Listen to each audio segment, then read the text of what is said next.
Welcome back to The Layman's Perspective, the show where I talk to myself in an empty room with a camera and you listen. This breakdown is going to be about WandaVision's episodes 1 and 2. Now, before we go any further, I'm going to warn everyone watching that this is a spoiler review. This is me warning you. I don't want to get flamed in the comments after giving everyone fair warning that this is going to talk about all kinds of stuff. So pause right now. If you haven't watched it, go watch it, come back, and then see what I have to say. Only for the record, if I end up predicting something that ends up being true later on in the show, by luck, that may just be something that I do. So keep that in mind. Having got that out of the way, I thought this was a pretty good start. It's been a while since us Marvel shills have had anything to crunch on. Ever since Black Widow didn't come out last May, we've been in a bit of a dry spell. We've all definitely been waiting for this, and I was not let down. I don't think that the hype train was just all hype. I think the show visually is fascinating, with each episode obviously doing a different homage to a different sitcom from a different decade.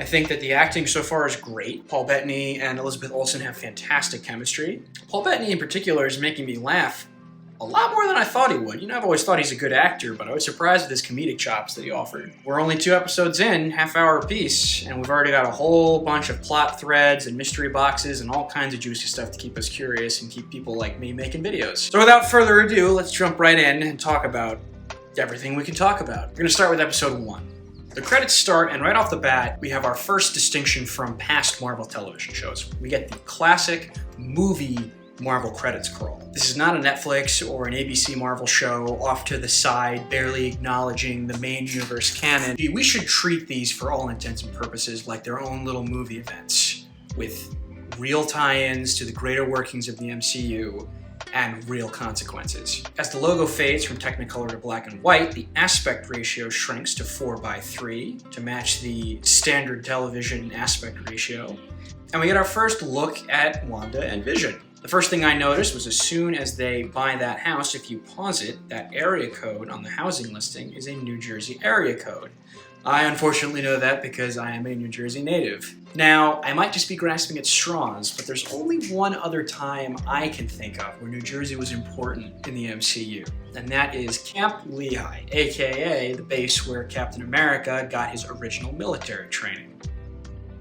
And later in Endgame, where Cap and Tony got the Pym particles they so desperately needed to continue on with the time heist. We get some very nice visual gags of Vision phasing through the door, leaving Wanda behind, and this is the first of many examples of Marvel using practical effects for aesthetic purposes. They obviously, it's Disney, it's Marvel, they have the budget for CG and all kinds of expensive effects, but throughout this episode, there's all kinds of wire work and jump cuts and replacement animation and all kinds of quirky little aesthetic things like that to really sell the 50s nostalgia, which I love that they did that. This first episode is modeled aesthetically after the Dick Van Dyke Show. You can see the similarities not only between the opening title text on each side, but also in the interior of the house. I believe... Okay, it seems that the director Matt Shakman previously mentioned that he met with Dick Van Dyke to get a better vibe of the making of classic television. So there you go. They're going the extra mile with this one. Our first scene is in the kitchen, and it's very 50s aesthetic. The kitchen, Wanda's dress, it's all very... It looks the decade they're trying to sell you. To me, the line, "my husband and his indestructible head," may have been a morbid nod to the way that Vision went out in Infinity War, where Thanos literally rips the Mind Stone out of his forehead. They question back and forth as to why today is important with a heart over the date on their calendar before Vision goes to work, disguising himself with his human appearance, much like we saw him do in reverse at the beginning of Infinity War in order to blend in. And Wanda stays home. As soon as Vision leaves, we get a knock on the front door, and we're greeted with Catherine Haas's Agnes, the nosy neighbor slash friend trope character of the show. I'll be completely honest, I don't trust this woman. I think she's too smiley, she's too perky, something seems off. On top of that, there's plenty of internet speculation where everyone seems to think that she may or may not be Agatha Harkness, a character from the Scarlet Witch comics. She's a witch around since about the Salem-y time period. She helps Wanda unlock some of her powers. It's definitely something they could be doing. I don't think we've gotten that much evidence yet, besides a couple of magic word puns. Just me personally, I don't trust her. And I might just be being paranoid, but I feel like I could almost see a look of confusion and bewilderment on Wanda's face when she immediately opened the door and let Agnes into her house. We then cut to Vision at work. I can't really tell you what he does because, to be honest, he doesn't really know either. One of the first things he does is get up and ask one of his coworkers, what exactly do we do here? This, to me, suggests that he really doesn't have any memory beyond the immediate environment of what he's supposed to be doing or where he is. This was the first readily apparent suggestion, in my eyes, to the audience that things are not exactly what they seem. Obviously, we know that something's wrong because the last time canonically we saw the character Vision, he was dead. So we know that something's up, but this to me seemed like the first official red flag of, okay, this either has to be a dream or a simulation or a bubble pocket reality or a combination of the two or all three, something like that. He doesn't get a straight answer. They just tell him that productivity's been up since he got here, and he's quickly deterred from asking the question by his boss showing up. Now, again, I could be grasping at straws. It's very early to make predictions based on just episode 1 and 2, but there's a running... You start to see repeating patterns of every time Vision or Wanda probing and asking questions about the greater nature of things, something always comes to snap them right back in. Vision's boss, Mr. Hart, reminds him that the reason tonight is special is because he's coming over with his wife, Mrs. Hart, played by the quirky and wonderful Deborah Jo Rupp from that 70s show. I'm going to refer to her as Kitty for the rest of this video, just for my own memory's sake. Vision and Wanda get on the phone, and they get their wires crossed. Get it? Wires, computer pun. Vision now knowing that tonight is dinner with his boss and his wife, but Wanda thinking it's their anniversary. The next scene we get is the first ad spot in the show. Now, this caught me a little bit off guard because even though your brain knows that you're watching an episode of streaming, they're doing everything they can to make you think that you're watching an old 50s television program. And at first you don't know what the purpose of this ad is until they name drop that the toaster is a product of Stark Enterprises. So you realize that it's all a big setup for an Easter egg. Now this is a layered Easter egg. One, we get the name Stark Enterprises. Two different sounds the toaster makes are in fact Iron Man sounds. The sound of the toast going into the toaster is actually his little repulsor sound. And the sound the light makes as it blinks is Iron Man's targeting sound, if I remember correctly. We'll see when I go to edit this later. On top of all of that, this is the first scene in the show that's in Technicolor, a blinking red light. It probably means something, but to me, it's too early to tell. The next scene we get is Vision entering the house with Mr. and Mrs. Hart, and Wanda's dressed in her nightlies because she thinks it's their anniversary, which obviously leads to some hijinks. Attempting to explain away what's going on, Vision reminds the two of them that his wife is Eastern European, specifically name-dropping Sokovia. Now, this was the first time for me that I was kind of pulled out of this little bubble episode and reminded, oh yeah, this exists in the greater MCU. The name Sokovia is what brought that up for me. The mention of Sokovia was also the first point I realized that Elizabeth Olsen wasn't speaking in her Eastern European accent, just a standard American accent.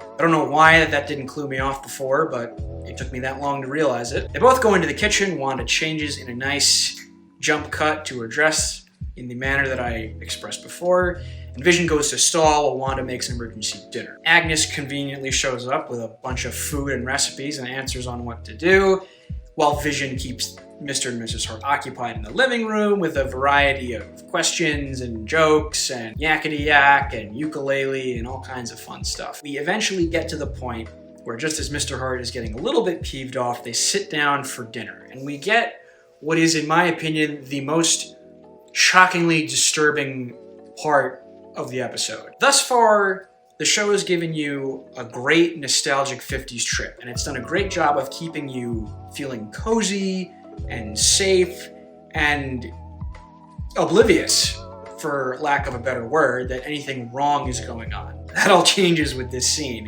where it briefly becomes terrifying. They sit down and Mr. and Mrs. Hart start barraging them with questions.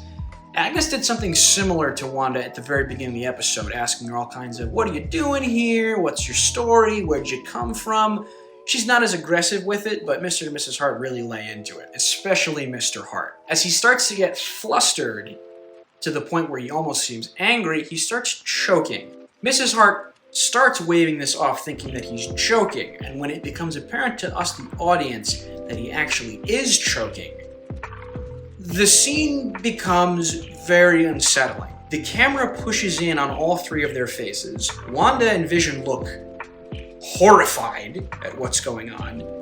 Mr. Hart continues to choke, and Mrs. Hart keeps repeating, "Stop it, stop it, stop it," with different emotional inflections. Now, on top of being the first scene that lifts you out of the nice cozy veil that's been put over our eyes as the audience, this to me looked like an indicator, again, of this kind of outside reality, dream, simulation, whatever you want to call it. I read this as Mr. and Mrs. Hart being representative of people on the outside trying to get information from Wanda and Vision. And I read that specifically as Mr. Hart being a little too on the nose by what he was asking, and Mrs. Hart being like, "Hey dude, stop it, you're being too conspicuous." I could be completely wrong, but that's what I saw that as. Vision then, under direction of Wanda, has to phase into Mr. Hart in order to pull the food out of his throat and save him. And this is the only time in the episode where his phasing ability isn't 50s-ified. It's just the generic CG phasing into his body. He pulls the food out, he stops him choking, and they act like nothing was ever wrong. Like they'd just been pleasantly eating dinner the whole time, which was equally unsettling to me. They leave, everyone shakes it off, and we end with Wanda and Vision assigning themselves a new anniversary, not remembering one, couple song, again, not remembering one, and Wanda zapping them into existence a pair of wedding rings with another final jump cut. They kiss, and the episode ends, the credits roll, and just as you're thinking, oh, that was really nice, it pulls out, and we see that the episode itself is being watched by someone. Now, I immediately paused the screen and saw a logo in the corner of one of this man's screens. A logo that looks like a sword. If you go pause it, you can see it too. I thought back to my childhood comic book reading years and recognized this as the logo for sword. Now, I don't just mean a sword, I mean sword in all caps. Specifically, I mean that it is another acronym for another government organization within the Marvel Universe. The space-based counterpart to SHIELD, where SHIELD stands for Strategic Homeland Intervention Enforcement and Logistics Division. SWORD stands for Sentient World Observation and Response Department. Although we should note that the MCU's version of SWORD stands for Sentient Weapon Observation and Response Department. Tiny little detail change there. This actually isn't the first time that we've ever met SWORD.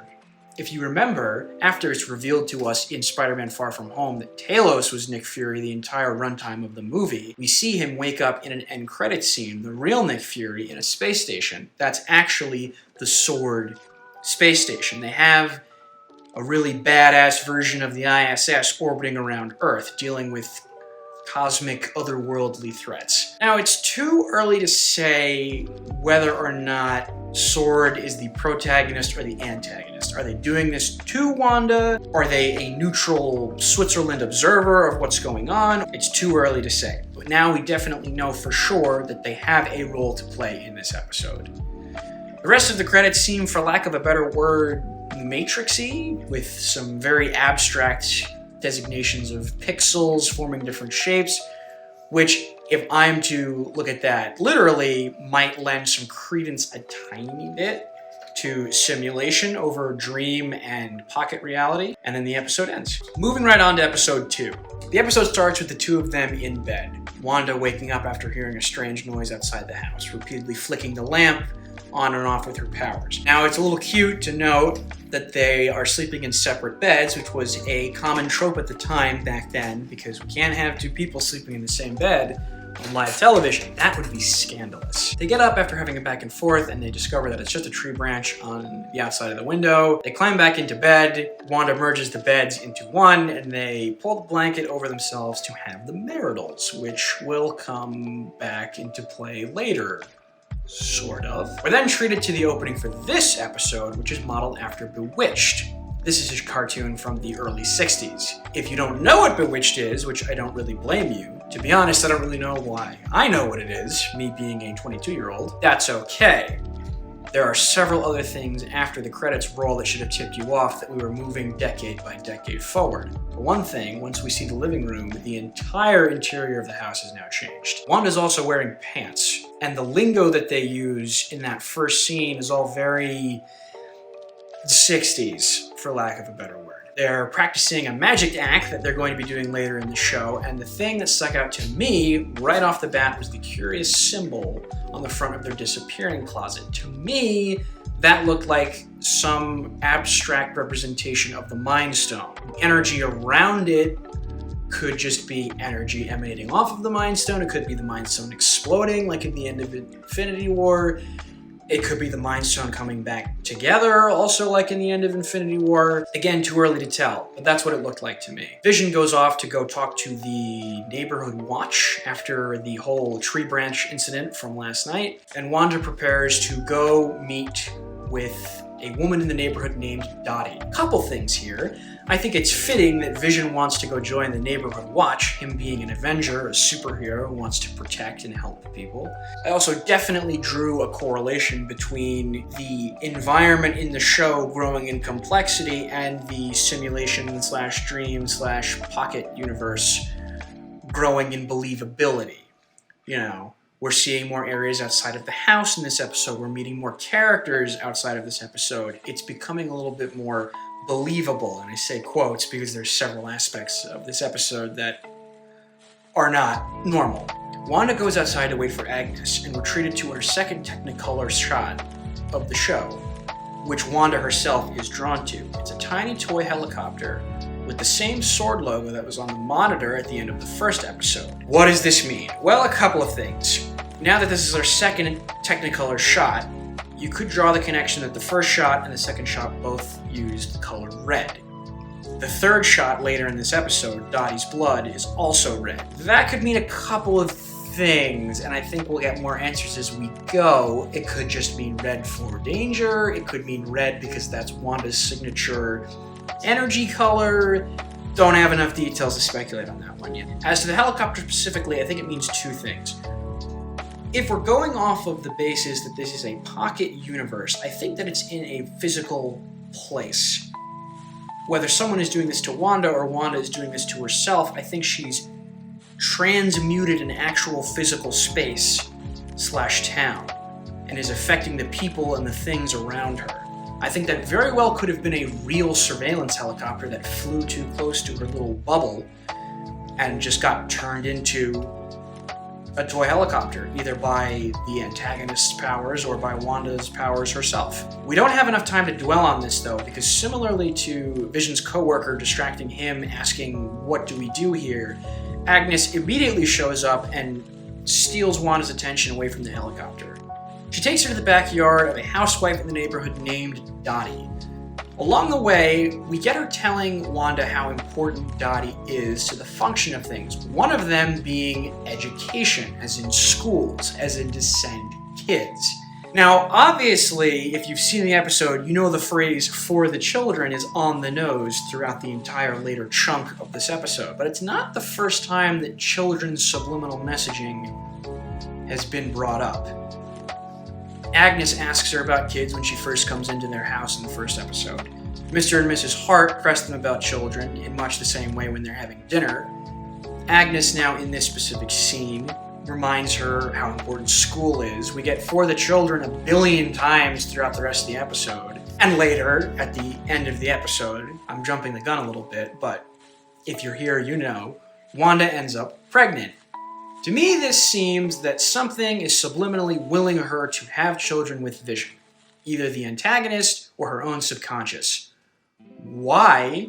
Again, I think it's too early to tell. I'm really happy, though, that we're getting Wiccan and Speed, because I'm just a sucker for more comic book characters. In fact, maybe it's Kevin Feige subliminally messaging Wanda in order to stack the roster for a future Young Avengers movie. Anyways, in Dottie's backyard, Wanda befriends someone named Geraldine.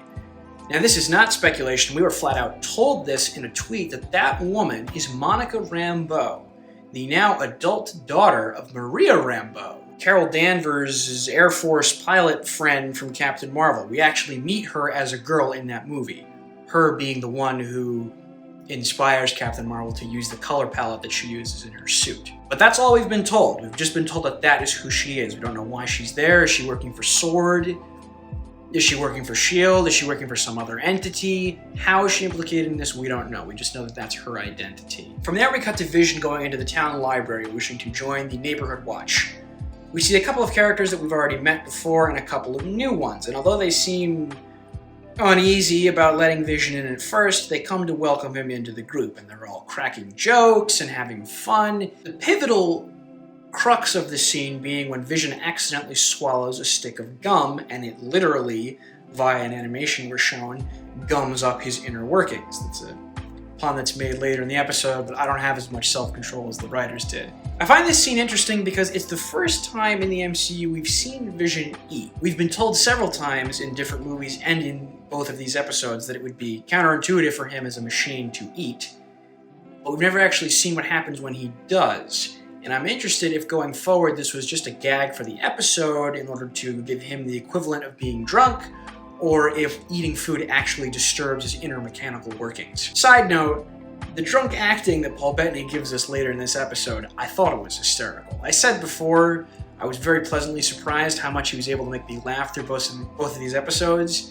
and this is one such example of that. He really pulled out the stops. We cut back to Dottie's backyard, and Wanda is cleaning up the refuse of the party. Dottie just starts to become a bit standoffish to Wanda, and as they're having this pseudo-altercation, a voice cuts in on the radio interjecting the Beach Boys' "Help Me, Rhonda," saying, "Wanda, are you there? Who's doing this to you?" Now, this is eerily similar to the disturbing scene from the first episode, in that they use a couple of the same cinematography tricks. The cameras push in on Dottie and Wanda. We get tilts, not quite, I think, all the way to a Dutch angle, but certainly close. There's a look of horror and confusion on Wanda's face, but also a look of deep confusion and fear on Dottie's face. And she asks, "Who are you?" To me, this lends further credibility to the guess that this pocket universe is occupying / warping a physical place.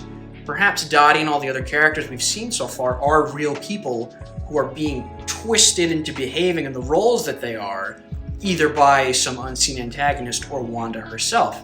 This isn't the first time this has happened either. Geraldine, just a couple of minutes prior, when offering her name to Wanda, looked confused, almost trying to remember what her character's name was for a couple of seconds before recovering and saying, "Oh, I'm Geraldine." In this scene, we also get the third Technicolor shot of the show before it fades into complete color at the end, and that's Dottie's blood.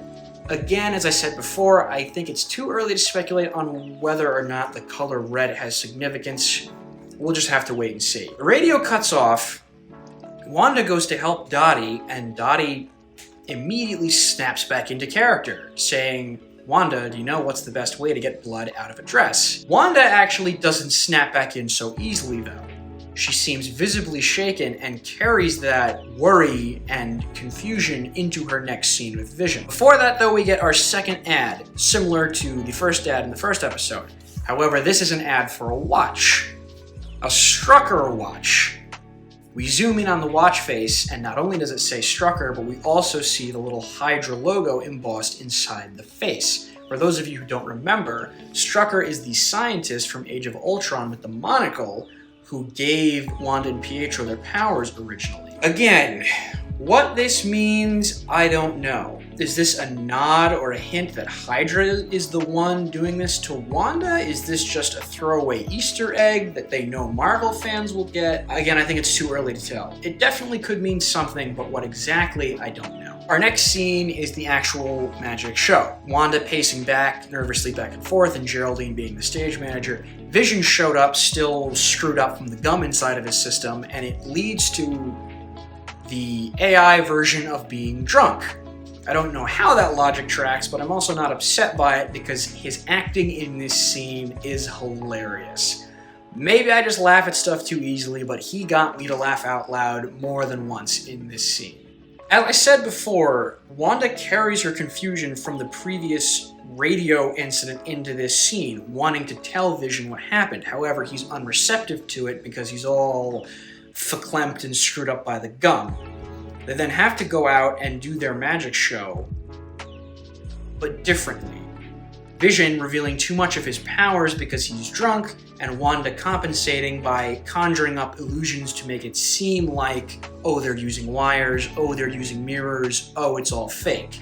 To great comedic effect both for us, the audience, and the audience within the episode. We get the moniker for the children at least 8 times in this scene. Really not so subliminal messaging for having children, if you ask me. They get an award, and the scene ends. We cut to their house where Wanda and Vision are having a very tender moment, and they hear another noise outside, similar to the scene from the beginning with the tree branch. They go outside, however, and it's not the same. You get that same uneasy, lifted out of the coziness once again, where they're outside, the camera pushes in on them again, and they look into the street, and there's someone crawling out of the manhole cover. No, it wasn't Pennywise, as much as I was hoping it would be. A man in a beekeeping suit crawls out of the sewer and starts to walk towards them. I got no solid guesses on this one, other than speculating that this may have been a sword agent based off of the fact that the sword logo was on the back of his suit. I really don't have that much for you guys on this one. Why was he in a beekeeping suit? I don't know. Some people I see on the internet are suggesting that maybe it's a small-time villain named Swarm. I really don't know. What we can speculate on is Wanda's reaction. She firmly says no and rewinds the episode to before them leaving the house, presuming they don't leave the house this time. To me, this suggests one of two things. If someone is doing this to Wanda, she, with her powers, still has a degree of control over what happens. If she's doing this to herself, well, to me that just seems very concrete evidence to lend to the theory that she's doing this herself, and she's in complete control over this reality. She then looks down at her stomach, and her and Vision realize that she's pregnant, which they did seem to have sex at the beginning of the episode, but that was also right at the beginning of the episode. This is further fuel to the fire that this isn't real life. Regardless of who is doing this to her or what exactly is going on, this is a clear indicator that something is amiss, because you can't gain a visual pregnancy bump in just a day. After this realization, we get a sweep around the entire house, and the whole scene becomes technicolored. Now, to me, on top of being a nice transition to the color episodes that will inevitably follow, I saw this possibly as a nod to the fact that later in the 60s, television shows, including Bewitched, started to become released in color instead of in black and white. The episode cuts with more of the radio man asking Wanda what the hell's going on, and then we get the standard matrixy pixel credits from the first episode. All in all, I thought this was really good. We've opened up a lot of questions and a lot of mystery boxes and what the heck is going on. As we sum up both of these breakdowns now, let's take a look at the notes I wrote in passing as I was watching the episode. Right off the bat, Paul Bettany is a national treasure. Love all the machine jokes, name drops, Sword, Stark Industries, Strucker, Hydra, Sokovia. Sokovia and Stark Industries, to me, seem to be just throwaway Easter eggs. The Strucker Hydra one could also have been a throwaway Easter egg, but it does hold some gravity because Hydra is an entity in the MCU. The biggest question mark right now is Sword. We know that they're implicated in what's going on. Their logo appears several times throughout both episodes. Was the man on the radio a Sword agent trying to help Wanda? Again, is Sword the ones doing this to her? Is Monica Rambeau a Sword agent trying to penetrate the universe? A lot of questions around Sword right now. We're gonna have to wait and see. Why does the universe seem to be subliminally messaging the two of them to have kids? Wiccan and Speed are pretty powerful in the MCU, Wiccan specifically. Now, we would know that, having comic books to go read. How whoever is doing this to her would know that their children would be powerful, I don't know. It could just be a guess. There could be some future vision involved in this somehow. Or it could just be, if Wanda is doing this subconsciously, wanting to have a family with Vision, which would be really sweet. All in all, I think the 2 episodes that we got were really good, and I can't wait to watch and review episode 3 come Friday. If you like this video, please leave me a like, or a dislike if you didn't like it. I suppose that's fair. If you really liked it, please consider subscribing, and even if you want to, toss this video towards a friend who doesn't quite understand everything that's going on and wants to jump into WandaVision. I'm sure it'll help. I'll see you guys next week for episode 3.